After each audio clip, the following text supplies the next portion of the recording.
4 года жители дома по улице Экспериментальная в Мархе города Якутска боролись за право пользоваться электроэнергией.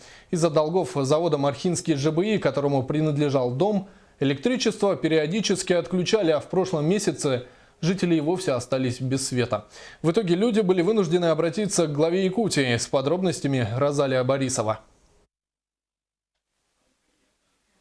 О том, что такое телевизор, свет в комнате, электрический чайник, жильцы дома по улице Экспериментальная начали забывать. 2 месяца, а больше 20 семей жили, как в 19 веке. Вечерами единственным источником света были свечи. Газовая плита, вот это походная, свечки.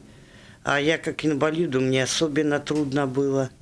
Это в темноте темнеет, зимой рано.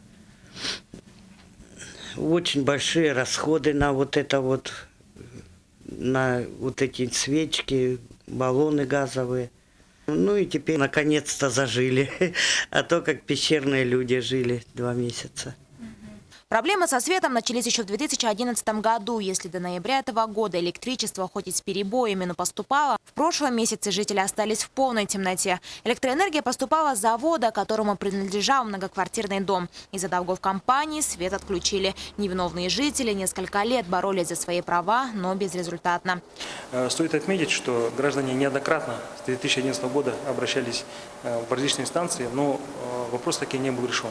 И только вмешательство Егора Афанасьевича Борисова позволило наконец-то, скажем так, сдвинуть с мертвой точки этот вопрос. И к 20 декабрю электричество было восстановлено. И многолетняя проблема была решена всего за несколько дней. Отдельную линию провели. В течение недели они провели уже все. Все больше собирались. Сначала пытались нас выдавить по 45 тысяч с квартиры. Но после команды президента вышло бесплатно. Но сейчас остается поблагодарить главу республики. Сейчас дом подключен к якутской ТЭЦ. В каждой квартире горит свет, и жители уже без страха вновь остаться в темноте пользуются электричеством. Розалия Борисова, Дмитрий Сергучев, НВК Саха, Марха, Якутск.